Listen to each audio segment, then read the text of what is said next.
Today we are facing some of the greatest challenges of our lives, from our health to political unrest, the environment, financial uncertainty, and the nation's racial divide. Welcome to Bill Myers Inspires. My idea for this show was to invite guests and get the conversation started, to take a deep dive into the issues that impact our world with an eye to exploring solutions. And we encourage our listeners to look within themselves to take decisive action to make a positive difference. Welcome to Bill Myers Inspires. I'm your host, Bill Myers. And first, let me say, Happy New Year's Day to each and every one of you. I know that we are looking with great anticipation into this new year. It has been a very challenging year. And boy, that seems to be an understatement, but I'll just leave it lay right there. Before we get started today we're talking about hope and healing. And there is a wonderful message that I came across on a website entitled pinestrawmag.com. And it is on hope and healing. So I would like to start with just reading this to you. We've all had bad days. Occasionally, it's been a tough week. And some months are better than others. Blistering heat in August and ice storms in February come to mind. But an entire year gone off the rails? Geez. There is little doubt that 2020 carved out a special spot in our psyches for wretchedness. Seemed as though if it could go wrong, it did. It's been an alphabet soup of catastrophe. And as we all know, the letter C now stands for COVID. But the end is in sight. The sun will come up tomorrow. And who better to remind us of the promise of that new day than the faith community that surrounds us and embraces all of us? With that, I would like to introduce to you my guest for the day, friend of mine, and he's a wonderful gentleman, and I'm flattered and honored to have him on my show because I've been on his show. His name is Richard Brendan, and a brief bio on Richard is Richard Brendan brings love to life through speaking, coaching, and a weekly radio show. He also serves as a hospice chaplain for 17 years and has a keen interest in contemplative end of life. Richard, welcome. Thank you for being here on this New Year's Day. Bill, it's a joy to be on your show. I was so excited when you came up with this concept and watched the first one, and because you're natural at this with your background in media and production. So I'm looking forward to our conversation. Absolutely. So Richard, where do we start with this? And I sort of defer this to you because in the midst of 2020, not only did we get sidetracked with this worldwide pandemic, but also in America, we were faced with a considerable amount of political divisiveness. Yes. Certainly the killing of George Floyd was a tipping point, not only in America with regards to its relationship with Black citizens and people of color in this nation, but that seemed to reverberate beyond America throughout the entire world. And because of that issue, I wanted to, when we started the podcast, I really focused in on America and racism. And in America, which I don't think is necessarily separated from any particular topic, whether we're talking about COVID, whether we're talking about education. I think that the race issue is sort of front and center with the entire history of this nation. Yeah. But having said that, I'm curious where we start when we start to talk or address the idea of healing and hope. And I want to start with letting you sort of weigh in on that, just so we can get this conversation started, because it's so massive. But wow. Well, when you're talking about healing and hope, I think we have to talk about love, because I always go back to that. I mean, I've been on this earth long enough to have a rather long career, not only in hospice, but also as a pastor of a church, as a counselor, as a coach, but also as a sacred activist. And I remember when I was a little boy growing up in Springfield, Illinois, we had about 20 acres of woods behind our house. Mm-hmm. And I lived in the woods. I mean, I love the woods. I love hiking in the woods. I love building tree forts. I fished in the lake that was out there.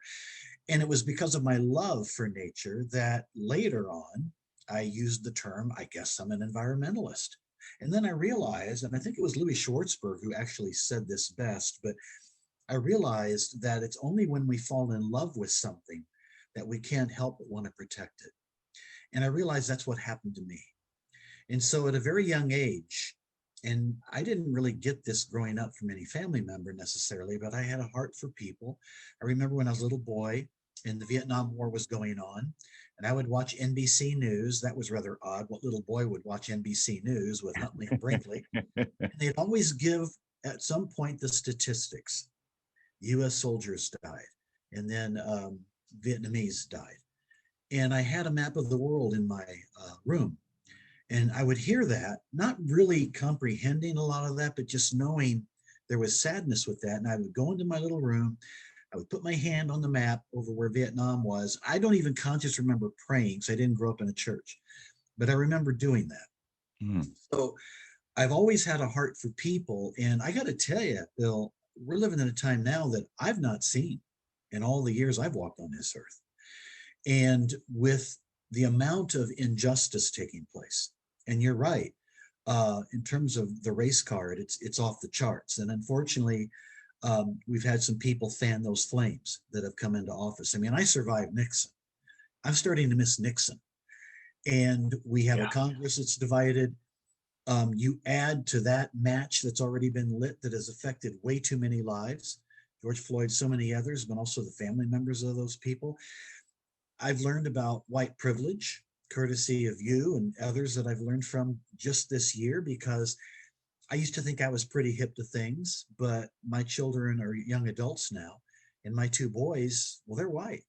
I've never had to worry. I've never had people talk about the talk. I've never had to have that talk with my boys, where you drive in a city fearing that a police officer might pull you over for whatever reason, because that's never happened to my kids. I am a white, middle-class, middle-aged guy. So this has all opened up my heart and my mind to where I'm not sure what role I can play other than just continue to be an agent of love, which I've tried to do in everything I do, especially the going back to the hospice work that I loved and missed for a while. And now we have the pandemic. Mm-hmm. Which I guess has reminded us, with over 300,000 people just in this country, others around the world, that the pandemic is not a respecter of persons, color of skin, culture. It's affected everybody on this planet. So here we are. We're now around the holiday time, Christmas time, and where it used to be a time when a majority of people would have great gatherings and, you know, the merriest of the merry. Yeah. Now, not so much, because we've had a lot of great loss. NPR had an article that I copied off of because of the title. And I won't read the article, but the title said, "How do we grieve 300,000 lives lost?" Wow. Then you add to that, and you know this as an artist yourself and a lot of your friends. We're also grieving loss of jobs. We're grieving loss of income. We're grieving loss of dignity. We're grieving loss of food. I mean, 1 out of 4 children now, 1 out of 4, they say, are food challenged in this country, in the United States of America. I'm having a hard time wrapping my head around that. So I'm doing the best I can. Wow. Wow. You know, when you were just speaking, a news article came to my mind, and it was an ER doctor. Mm-hmm. And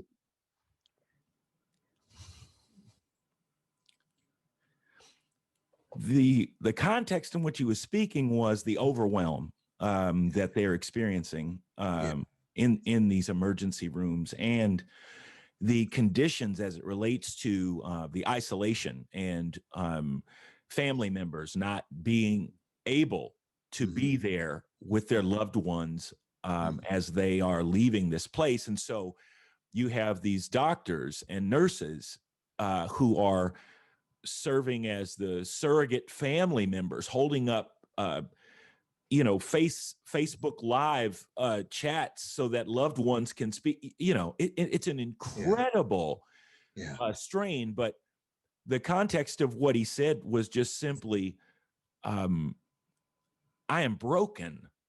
Mhm. I am broken. He talked about the rate of death and the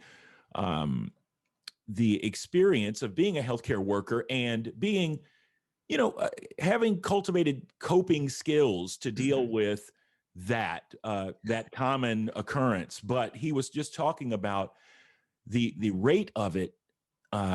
You can't digest it. It's coming so fast. You turn your back and leave one room and move to the next, and then you come back and realize that this person has passed, and then you feel some sense of guilt as that surrogate family member that you weren't able to be there because you had to be somewhere else doing the same thing. It was just incredible. And I also just recently had a conversation with a fellow clergyman, pastor of a church here in Indianapolis, who said very much the same thing. It was his phrase was, "I'm empty." Yeah. Yeah. I'm empty. That's well said. And I've known you well. You're absolutely a heart guy. You feel it. Hopefully people in the caring professions, be it pastors, hospice workers, docs, nurses, are empathic as well. I remember early on, Bill, in March and April, we were pretty much unprepared for this virus. Yeah. You were beginning to witness where families weren't even allowed to come in knowing their loved one was going to die. It's hard to go into the nursing facilities now unless they're in transition or active meaning they could die any hour. Mm-hmm. So now they're letting those people in, at least for now they are. But I remember back in that day, and especially in the hospitals, and we'd see these stories on the news and it would bring tears to my eyes. You'd see a patient in the bed. They know they're dying and they've got the mask on, and some of them have the hose down their throat, because they can't breathe, and someone's holding up an iPad or a phone. No one's touching them. Yeah. Oh. Because people have to be very sterile about that. So that's a whole nother topic about not having human touch. You're dying, you're alone in your bed. The people you want most can't even be in there with you, and they're trying to talk to you over a phone or an iPad. Yeah. That's when I thought we are at our worst right now in this world and in this country. So, and to a degree, there's still a lot of that going on where, because of COVID is the new leprosy. When I think about even biblical times, COVID is a new leprosy. Well, you can't see them. They're COVID. They're in the red zone. You can't see them. You can't touch them. You got to put on layers of gloves. And I walk in there with all the PPE, and I'm used to being that touchy-feely guy and laying my hand on them and getting close. And I can't do that now for people with COVID. And it breaks my heart. Yeah, it's definitely a heartbreaker. I had a situation very recently where very tragic incident, and the woman was just standing there, just absolutely sobbing, grieving, and I'm standing 10 feet away, and I felt so shackled, so useless, because my natural instinct, I'm a hugger, and I could not do a thing for her except just stand there and sort of occupy a relative space, right? And so it's a very helpless sort of feeling when you can't engage in human touch and the power of that. It's but that's a very great analogy that COVID is the new leprosy, that because it does feel like we are dealing with something of biblical proportion. That's for sure. Absolutely. We really Absolutely. are. And so you ask about hope and healing, and then we circle back into the racial injustice that is still going on. Right. The news, it's the next crisis that makes the news. Have you noticed we hardly see anything on TV anymore about racial injustice in the cities? Why? Because we have COVID now. Exactly. Well, something else will take the place of COVID. But full well, I know too, that as we're speaking here, there are people going through a number of things just in our own country, forget the world. Right, exactly. Well, you are listening to Bill Myers Inspires, and I'm having a conversation on hope and healing with my special guest today, Richard Brendan, a good friend of mine. And boy, I couldn't think of a better person to spend this New Year's Day with and have this conversation. So thank you. Thank you from the bottom of my heart for being here. We will be right back in just one moment. Today, we are facing some of the greatest challenges of our lives, from our health to political unrest, the environment, financial uncertainty, and the nation's racial divide. Tune in every Friday at 3 p.m. Eastern Standard Time for Bill Myers Inspires, as he and his guests take a deep dive into the issues that impact our world with an eye to exploring solutions. Emmy Award-winning actor Bill Myers is an accomplished actor, jazz musician, filmmaker, writer, educator, and speaker. As a biracial man who's both black and white, Bill leverages his background, talents, and voice through creativity, compassion, and connection as activism for social justice to focus on uniting the divide and compelling change. Bill Myers Inspires encourages listeners to look within themselves and take decisive action to make a positive difference. For more information, visit his website, billmyersinspires.com, and sign in for the latest news and updates.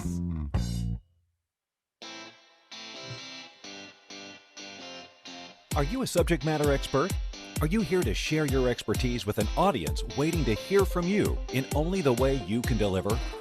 Are you ready to have your voice amplified across the airwaves?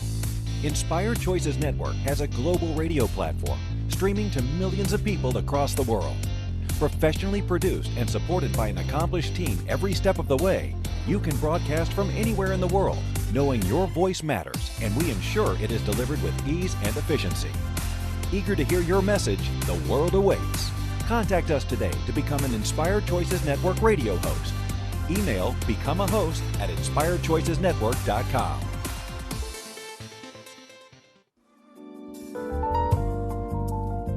You're listening to Bill Myers Inspires here on the Inspired Choices Network. We're here every Friday at 3 p.m. Eastern Standard Time. Thank you for joining us. And now, let's get back to the conversation. We are back. You are listening to Bill Myers Inspires, and I'm your host, Bill Myers, with my guest today, Richard Brendan. And we are talking about healing and hope from the devastation of loss. And just before the break, Richard, you were leaning into beyond our new leprosy, which is COVID-19. You were starting to then lean into the racial dynamic in this country. And so I want to start with that. And I'm going to let you sort of finish your thought there, because I'm sure we will be able to volley quite a bit on this one. You know, I'm the first one to admit I don't have any answers for that, which is why I haven't really taught on that at all, or even had a program on my radio show about that yet, for me at least. We have to get to a sense where we have an understanding that we're all connected. There's also other things that I'm still trying to understand too, in terms of what people are truly going through, all the various needs that need to take place, the changes that need to take place to help. And so what I've tried to do as I've gotten older is just simplify everything. I've simplified my spirituality, simplified my life, just simplified my even philosophy. I say love is my religion now. And so when I look into the eyes of any human being, I try to just see my brother or my sister, regardless of who they are, regardless of the color of their skin. That doesn't mean I'm not aware of the real divisions that are really out there, but that's what I try to do, and just show love. And it starts, first of all, with loving ourselves. You know, I've realized Gandhi said something so profound, and everyone's quoted this, but he says, be the change you want to see in the world. Mm-hmm. Be the change you want to see in the world. Be the peace you want to see in the world. We have to be it in order to have it. And I've been challenging myself more and more about self-love, about self-care, before I can start loving others that way too. The other thing that has really helped me a lot in terms of whether it be racial injustice or what have you, is I have come with the hospice background I've had and the hundreds and hundreds of people I've sat with when they took their last breath. I've become to realize that awareness of death is the secret of life. That if each one of us would take the time every day through meditation, quietly, doesn't take very long, and simply embrace our own mortality. Every morning now, and I learned this from an author by the name of Wayne Muller and some of my Buddhist friends, I will always ask a question. I'll ask it playfully, but I'll say, I could die today. I could die today. And I even take my hands and I just like, I'm letting go. I could die today. And it just is a subtle reminder to me that all I have is now. All I have is now. With you on this New Year's Day, doing this broadcast, all I have is now. If I leave here and go see another hospice patient, is with them. Well, we've all heard that. We've all heard the teachings. But what about applying it, actually practicing it? And when I started doing that just this past year and a half, it made a profound difference in my life and how I view people and how I see things. And I'm looking now through that lens and all these issues that are being played out on a worldwide scale through the internet, on TV, and the cable channels, and just taking a hard look at everything. And then I'm just simply asking, what is mine to do? Not getting caught up in the bigger picture, but Richard, what is mine to do? And what is mine to do today? And that's what I do. And I take it moment by moment, day by day, hoping that I am in some small way making a difference. Now, if we could all do that, we would have a quiet revolution taking place. Yes. So that's kind of where I'm at right now. And like you and many others, I'm just trying to learn as much as I can and how to be a bridge. Yeah. And see reconciliation take place. Yeah. Well, that's powerful. That's very powerful, Richard. I'm struck by the idea of simplifying for us just to simplify, because there's so much noise. There is so much noise out there from the internet, from 50 million TV streaming things coming at you, messages coming at you, and there's a and it's quite heavy. I mean, you can just get pounded directly into the ground. One of the shows I did was on silence because something happened to me. Well, I would say probably, probably 3 months or so after George Floyd. And I was just sitting on the couch and I saw a blurb on the news, and it was yet another televised killing by police of a Black man. And something hit me like a cloud came over me like in a second. And it just leveled me. I knew that I was like in a sinkhole that could lead to a tremendous sadness or depression. Just dropped into it, not gradually. It's like the floor went out and I was taken to a point of silence.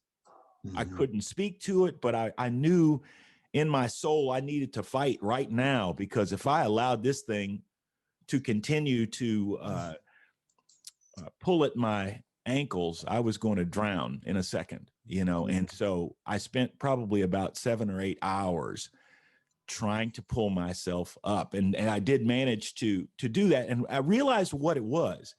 What it was a normalization of sort of the ABC movie of the week.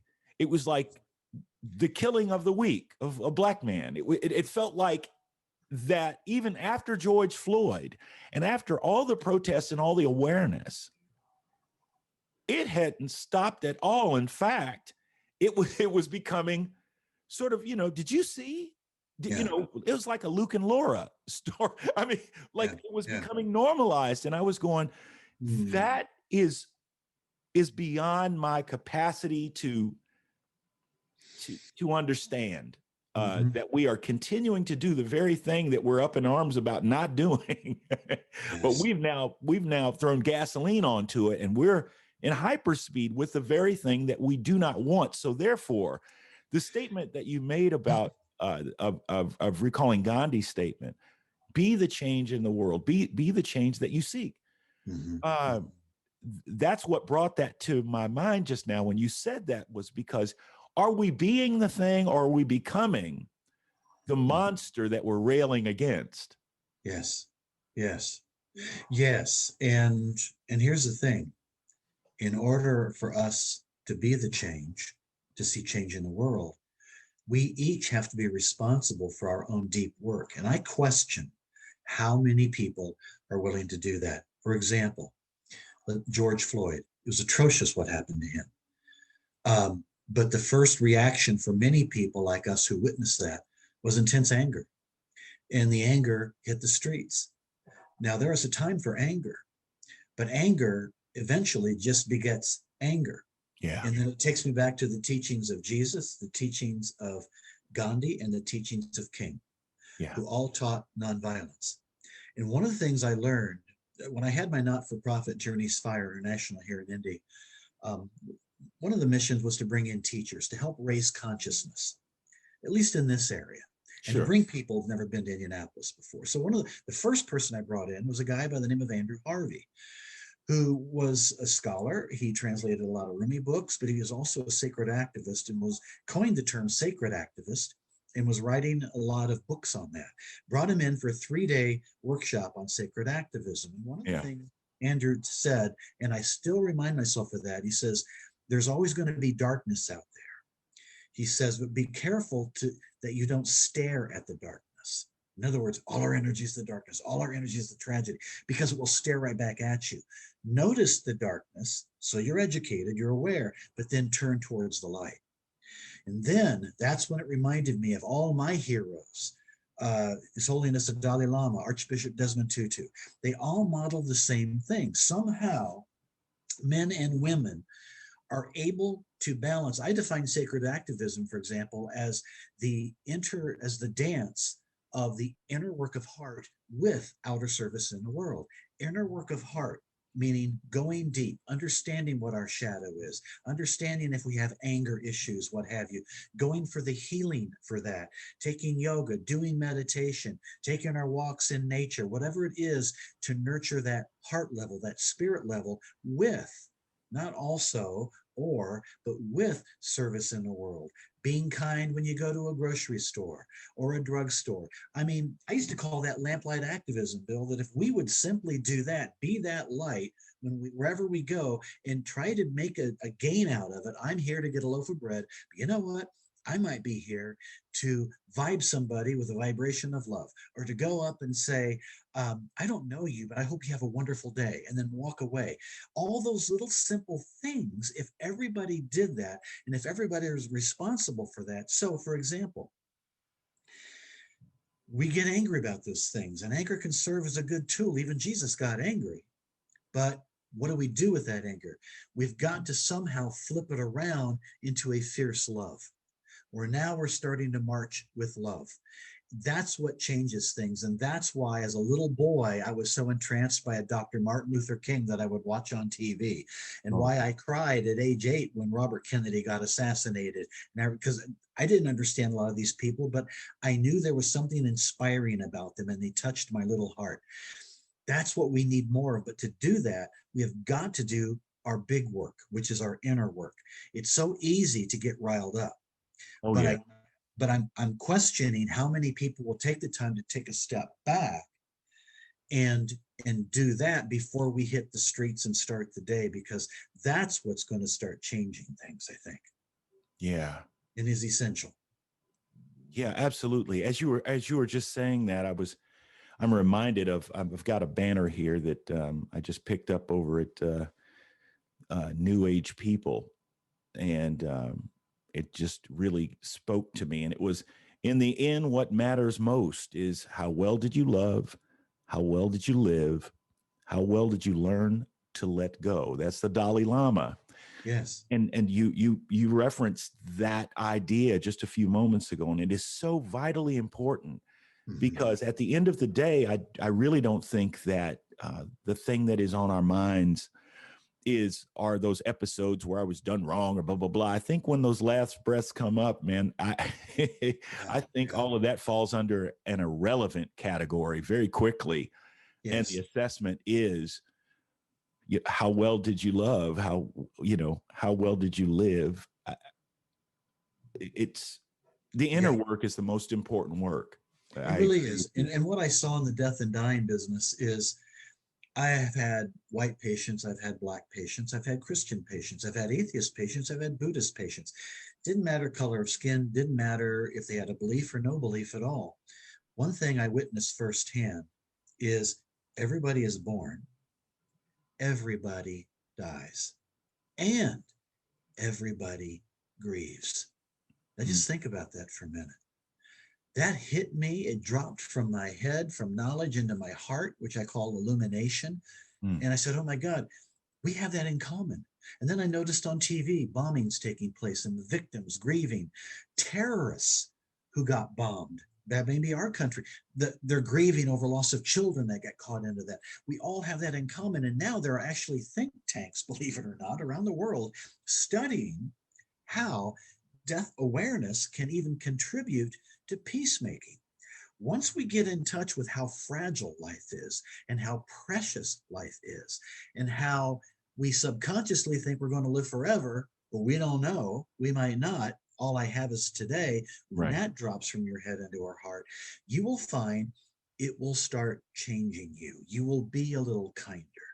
You will want to offer more encouraging words to people because you know this is all the time we have. And so I'm just fascinated by that. And I'm finding that it's taking me down a path that I'm spending more time in, this death awareness movement, if you will. Yeah. Because it has a lot to do with everything we're talking about today with peacemaking. It's another path to get into this broad arena of racial reconciliation of peacemaking. Right. Or the COVID pandemic grief. Right. You know, getting back to that article, that title, are people even grieving?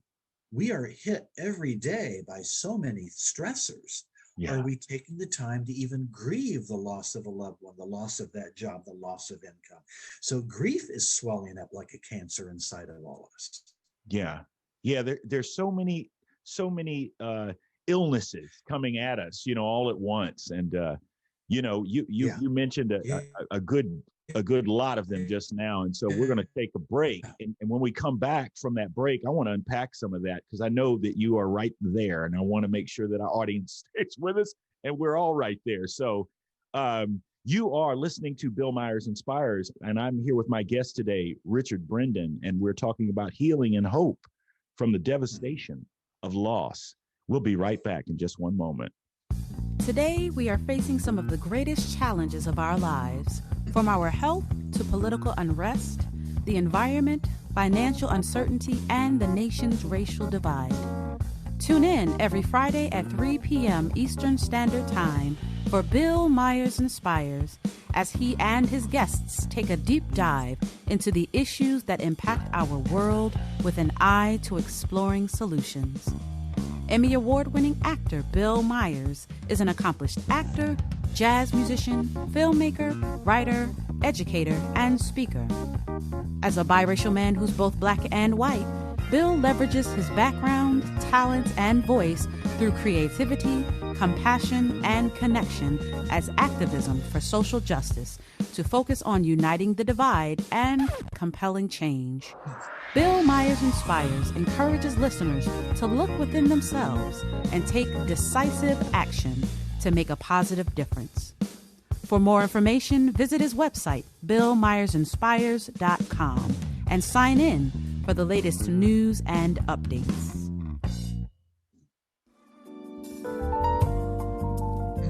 You're listening to Bill Myers Inspires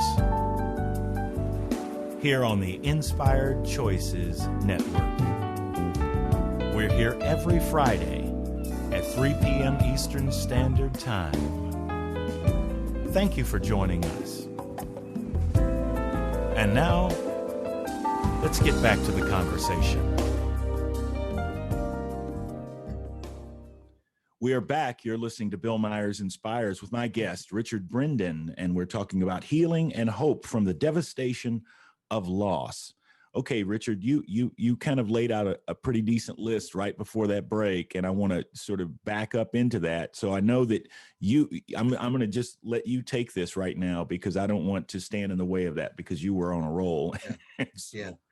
Well, let me, first of all, I want to share an event coming up on January 10th. It's worldwide because it's going to be online. Everybody can attend it. It's free if you register for it. And the event is called Global Day of Mourning, Mourning, because there's been so much grief being held up worldwide, but also especially in this country, on January 10th, 2021. All you have to do is write. Trebby Johnson is the founder of that. Radical Joy for Hard Times is a nonprofit organization. And it's about trying to provide meaning in areas of grief and loss, whether it be the environment or what have you. Well, they had a bold vision that what are we doing with this grief? So she and several other national grief experts are getting together.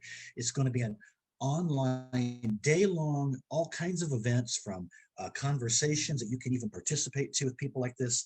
There's going to be an Iroquois Native American ceremony. There's going to be live dance event with a DJ, so you can dance in your office or your bedroom or whatever on the internet. But it's all about how to grieve appropriately through the pandemic as we're going through it. There's that. Yeah. Also, I wanted to share just a quick story because I'm starting to write these stories, and these are stories that I hope to be put in a book. They're based on the hospice patients I've served, but I think this one might speak to what we're talking about. So I'll just share it as I posted it on Facebook quite some time ago. A week ago this morning, upon being notified of the death of a hospice patient, I was asked to share the news to the patient's 89-year-old boyfriend, who also lived at the facility. Sitting across from him, his hand, he wasn't completely surprised by the news, but it still hurt his heart. He then looked up at me and shared how his dog had just passed a few weeks earlier. And I had noticed when I walked in, there was a crate, but no dog was in it. He asked if it was okay to cry for his dog as well. And as he held my hand tighter, and now tears were flowing down my face, I responded, absolutely. And I'll cry with you. And in that moment, no other words were needed. Henry Nouwen wrote, be present to each other and experience in the depths the gift of life. To care means being where the suffering is. It's a way of living together, so the mystery of life is revealed. And I thought about that experience, and I thought about that quote from the great teacher, Henry Nouwen, and I thought, man, if we could get that, because we're all grieving. You think about today, those of us who are going into a grocery store, a drugstore, what have you, invariably everybody's going through loss. And as we've shared earlier in the program, it's either the loss of a loved one through death, it's the loss of a job, it's loss of income. And, you know, people hide that, you know, they don't want to shine that out because they're embarrassed, but just know that everybody has probably gone through a loss of some kind. And if we just know that, I found, Bill, that just makes my heart a little more tender. I start to slow down just a little bit so I can notice a little bit more the people that are around me. And maybe I can be used as that agent of life, as that agent of love to those people.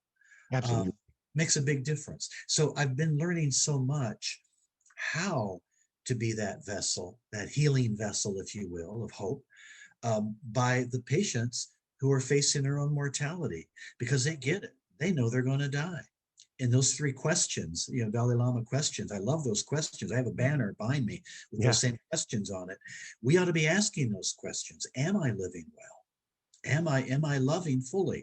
And am I learning to let go? Letting go of he did, she did me wrong 10 years ago. Letting go of judgments, letting go of what people even think about us anymore. Just letting go, because as we let go, we learn to walk lightly on the earth. And I don't know about you, my friend, but I want to start walking a whole lot lighter on this earth. Yeah.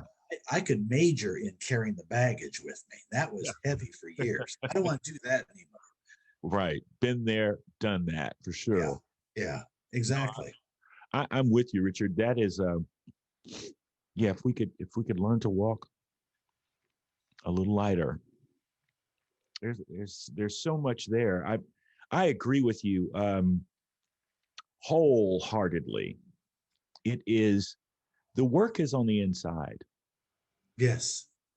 Yes. The work is on the inside, and how we can honor one another, how we see one another, how we can appreciate one another, how we can greet the stranger with a smile and a kindness, Mhm. and that to be genuine, Yeah. Yeah. because a smile is magical at That's the right. right time, Yes. and it means a lot. I'm reminded of a time when I was producing a jazz concert in Barbados, and it was sponsored by the United States Embassy. It was, wonderful honor, great gig, cute, you know what I mean? Yeah. Yeah. you know, and my handler, we were trying to go to a grocery store, and we were there, and we just couldn't figure out where the actual entrance was. You saw the parking lot, but I couldn't, we're walking around the building going, is there a secret, door or something? Just couldn't figure it out. But we walked by a group of 3 gentlemen sitting on the curb, drinking out of the brown bag, laughing and cutting up, having a great time. And we walked right by them.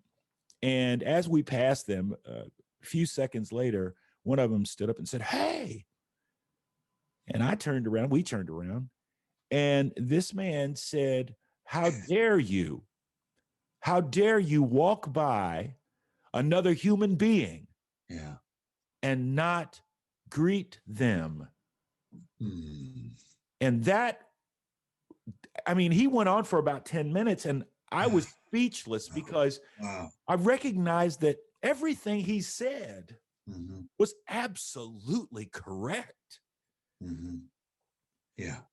Yet in America, where I come from, Mm-hmm. people cut their eyes away from each other intentionally. I don't know. I've only been a person of color my whole life, but I can tell you, my eyes are wide open. I do not mind at all to make eye contact with another, but I cannot tell you how much of the time when I'm trying to extend, eyes cut away, you're not really there.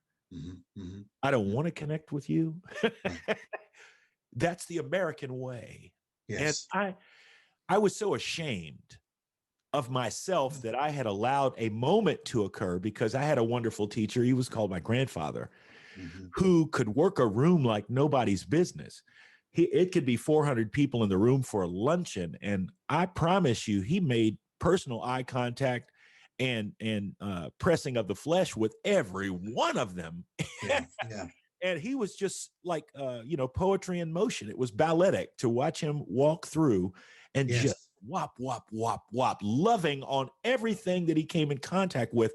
And just as a closing shot of that, my grandfather, I never knew where he was from. He always talked about the British West Indies, and it was sort of couched in that way. Mm-hmm. Only a few years later, or a few years ago, I was talking with a cousin, and I said I was never certain about where he was actually from. And they turned around and said, Barbados. That very place that said you greet every human being was the place of origin of my grandfather. Mm-hmm. Yeah. So, anyway. Well, we do that. Don't we do that also, at least here in America? Almost every street corner at a stoplight, there's somebody asking for money, and we avert our eyes. We do that all the time. Your grandfather also sounds like he had a tremendous gift of presence. He knew how to be present with people, and that can even just take a few seconds. Hearing the story about him reminded me, and it's interesting, it reminded me of this guy. We didn't even have a long conversation, and this was about 4 or 5 years ago at Monumental Yoga. Oh my gosh. And I don't know who he was, but he was going around. We had a table for the Serendipity Festival I was part of, and he took every person's hand, and he took my hand, and he put his hand in my hand, put his other hand over it, and just looked at me for about a second or two and didn't say a word. Wow. And then he said very slowly, "I want to thank you for the good work that you're doing," while he was holding my hand. I remember that to this day. Wow. That little interaction he did, but he was so present. And we're needing that as well. We just need to start being more present with one another, but we're living in a crazy busy lifestyle.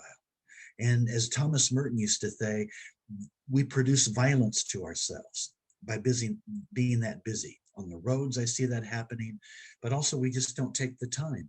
But your grandfather had an intuitive knowing to do that. Yes. And we all need to be doing that more than what we're doing.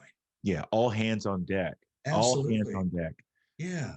That's incredible. I think there's yeah, it's we all as human beings desire to be seen, heard, appreciated, loved, acknowledged. That's a human need, for sure, a series of human needs. And so whenever we engage that short list, we tap into tremendous power. Because the simplicity of the moment, again, it doesn't require lots of dialogue. In fact, we don't have to speak the same language.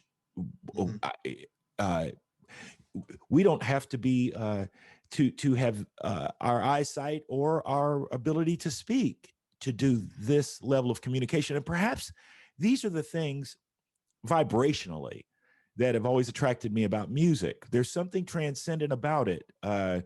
And how it just connects us in a way without the need of words, without the need of that kind of setup and that sort of a warm-up session. It's not required. But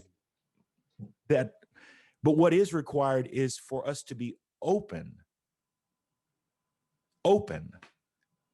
to engage. Yes. Yeah, music can be that way. It reminds me when I was talking to Dr. Larry Dawsey, who's a physician, but also a well-known author in terms of holistic healing and health and the power of love and all that. This was during the Iraq War. And I don't know how we got on this, but he said, I really believe, Richard, what we ought to do instead of sending our troops to Iraq, we ought to send our jazz musicians to Iraq, because jazz is uniquely American. And there's something that is transcending about music. I remember when Michael Jackson died, and there was a worldwide memorial service for him on TV. And I remember they would have shots on TV of all the people from around the world, in Japan and China and Korea, all dancing and grieving at the same time. That was music that did that. So music is another anchor that can bring us all together if we allow it to do so. It reminds us of our commonalities. We're aware of our differences, and unfortunately, we stare at them too often, like Andrew Harvey said. But if we could just step back and also remind ourselves of the commonalities, I think would be more loving and kind people as well. Yeah, absolutely. Yeah, it's pretty powerful, the human connection. I mean, again, this has led me to sort of my mantra that I've shared with you over and over. The conclusion of my 54 years or whatever is just kind of come down to 3 words, and it's creativity, compassion, and connection. And I try to utilize those 3 things in my decision making and how I walk through the world. Those are my goals that are set before me. And I can tell you with absolute certainty, if I am presented with a situation in which none of those are present, I'll pass. Yes. Because life is just too short to try to fake that. You know what I mean? I want to be present. I don't want to stand for something I don't stand for. Well, it's interesting. I love that mantra, and I've heard it before. And now I'm thinking about the times when you've told me you've turned down things because it didn't fit those 3 words. Yeah. And by having that mantra, by having that, I would even call it your purpose. It helps you even make decisions in a clearer way. It helps you harness your unique energy, your unique talents that you have into the areas that you can make the most difference for the sake of humanity. And boy, isn't now the time? We need to raise a bar, every one of us. Yeah, you are absolutely correct. And I hope that this conversation will lead us. or assist us in looking in the right direction, because what we're looking for is not outside of us. Absolutely. Absolutely. We Yeah. are more than capable of achieving the happiness and sharing the love and joy of life. When you made a comment earlier about the importance of death and the significance of that, and I'm a thespian person and have done tons and tons of shows. So I go to the Gospel of Stephen Schwartz, and there is the musical Pippin. I had the great opportunity to play the leading player in that production, and that thing. You played Ben Vereen. You played Ben Vereen's Man, part. Oh my! I can see you doing that. That's my all-time favorite musical, by the way, Pippin. It presents that life's dilemma and breaks it all the way down. And it's like, I tried sex, I tried drugs, I tried being the king, and I can't find fulfillment. Yes. And so this search of all these external things, but in that last scene where the leading player is encouraging Pippin to step into the firebox, and you'll be a big light in the world and all this sort of stuff. But one line that has truly stuck with me is when the leading player says to Pippin, why it's the final affirmation of life, death. Death is the final affirmation. So I'm reminded also about the dash, all the reference to the dash, from this year to that year, it ended, but it's all about the dash but without the ending, you don't have the dash. That's right. That's right. So indeed, it is drawing on the last breath that affirms that you lived. It is. It is. Do we have time for me to share just two things? We've got about 3 minutes. So we've got 2.5 minutes. So 2.5 minutes. Well, the one thing I want to share, maybe it's the reading after all. First of all, there's a Zen night chant. I won't share the story behind it. It's about a friend, Lisa Morrison, who died tragically at 44. And she was in radio and all of that. But I want to share something I just shared with the hospice team. And it's a reading from John O'Donohue, one of my favorite writers. And his book, A Book of Blessings, Bless the Space Between Us, is a must read. But this is for courage, because this is New Year's Day and you're going to have people in your audience who just need some courage. Let me just share this. He says, when the light around you lessens and your thoughts darken until your body feels fear, turn cold as a stone inside. When you find yourself bereft of any belief in yourself and all you unknowingly leaned on has fallen, when one voice commands your whole heart and it is raven dark, steady yourself and see that it is your own thinking that darkens your world. Search and you will find a diamond thought of light. Know that you're not alone and that this darkness has purpose. Gradually, it will school your eyes to find the one gift your life requires, hidden within the night corner. Invoke the learning of every suffering you have suffered. So close your eyes, gather all the kindling about your heart to create one spark. That's all you need to nourish the flame that will cleanse the dark of its weight of festered fear. A new confidence will come alive to urge you toward higher ground, where your imagination will learn to engage difficulty as its most rewarding threshold. And that book alone provides us some of the inspiration that we need to just get through the day. Yeah, man, thank you so much for sharing that. Those are beautiful words of wisdom from John O'Donohue, brought to us by Richard Brennan, my guest today.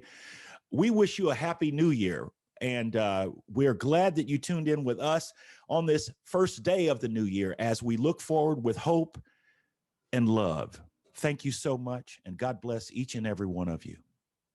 Roll with the punches Thank you for spending your afternoon right here with us at Bill Myers Inspires.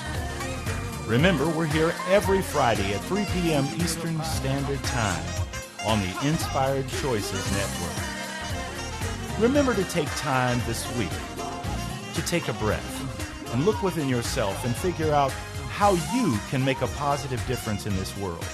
Spread the word, and we'll see you here next Friday. Have a wonderful week.